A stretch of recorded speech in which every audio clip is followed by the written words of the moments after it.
Hello everyone, আসসালামু আলাইকুম। আদি রান্নাঘরে সবাইকে স্বাগতম। আর আজকে লতা দিয়ে চিংড়ি রান্না করব। প্রথমে দেখেই বুঝতে পারতেছেন লতা আর চিংড়ি। আর লতা দিয়ে চিংড়ি রান্না করলে খুবই মজা হয়। আর এটা যেহেতু ছোট চিংড়ি বাছতে গেলেও একটু কষ্টই হয়ে যায়, কারণ ছোট ছোট চিংড়ি। আর লতিতেও ছিল আমাদের একদম দেশি লতি, দেখেই বুঝতে পারতেছেন কতটা চিকন চিকন। আর লতি রান্না করতে গেলে অবশ্যই আমাকে একদম মিডিয়াম আঁচে রান্না করতে হবে। এই দেখেন আমি লতিগুলো কেটে ধুয়ে পরিষ্কার করে নিয়েছি। পরিষ্কারটা দেখছেন কত সুন্দর হয়েছে।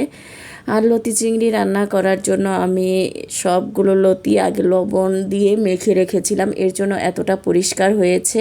আর এইবার চলে আসি লতি চিংড়ি রান্না করার প্রসেসে। দেখেন আমি চিংড়ি মাছটাকে অনেকক্ষণ কষিয়ে নিচ্ছি। চিংড়ি মাছের মধ্যে হলুদ, লবণ, মরিচ সব কিছুই যেসব মশলাগুলো লাগে সেই মশলাগুলোই আমি অল্প অল্প করে দিয়ে নিয়েছি। আর এভাবে করলে কেউ চিংড়ি ভুনাও খেতে পারেন, মানে একটা দিয়ে দুইটাই হয়ে যাবে। আর চিংড়ি ভুনাটা খেতে গেলেও ভালো লাগে বেশ। আর এই ছোটো ছোটো চিংড়ি সব সময় অসাধারণ টেস্ট হয়। এইভাবে যখন একদম লাল লাল হয়ে যাবে ঠিক তখনই আমি লতিগুলো দিয়ে দিব। আর লতিগুলো দেওয়ার পর আমি আরেকটু কিছুক্ষণ রান্না করে নিব। দেখেন আমি লতিগুলো দিয়ে দিচ্ছি। আর কে কীভাবে লতি চিংড়ি রান্না করেন অবশ্যই কমেন্ট বক্সে জানাবেন। আর এই মজার মজার লতি চিংড়ি রেসিপি দেখে আদি রান্নাঘরের ভিডিও দেখে রান্না করে নেবেন। আর এই মজার মজার লতি চিংড়িটা রান্না করে খেয়ে নেবেন। আর কার কার পছন্দ এই লতি চিংড়ি কমেন্ট বক্সে জানাতে ভুলবেন না। মজার মজার লতি চিংড়ি।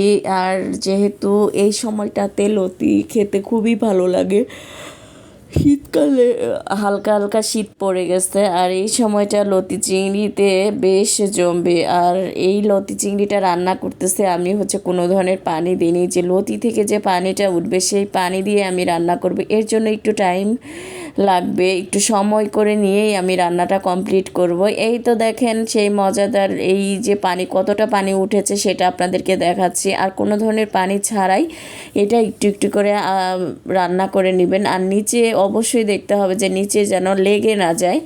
আমি যে লতিতে যে ছেঁকে নিয়েছি তারপরেও যে পানিটা উঠেছিল সেই পানি দিয়ে আমি রান্না করে নিয়েছি। আপনারা কে কীভাবে রান্না করেন লতি অবশ্যই কমেন্ট বক্সে। অনেকেই আছেন যে লতি সেদ্ধ করে নেওয়া লাগে বা বলে যে গলা চুলকাবে, এরকম কোনো কিছুই না।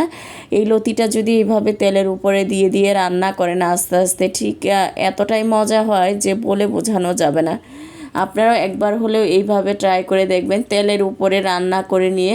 এখনও যারা আদি রান্নাঘর ইউটিউব চ্যানেলটি সাবস্ক্রাইব করেন নাই তারা সাবস্ক্রাইব করে দেবেন এবং বেল আইকন বাটন চাপতে ভুলবেন না। আর মজার মজার রেসিপি পেতে ফার্স্ট আপনার কাছে ভিডিও চলে যাবে। এই তো দেখেন অবশ্যই আমাদেরকে সাপোর্ট করবেন, লাইক কমেন্ট শেয়ার করবেন, নিজেও দেখবেন অন্যকে দেখার সুযোগ করে দিবেন। এই তেলের উপরে দিয়ে দিয়েই লতি চিংড়িটা আমি রান্না করে ফেললাম। ধন্যবাদ সবাই।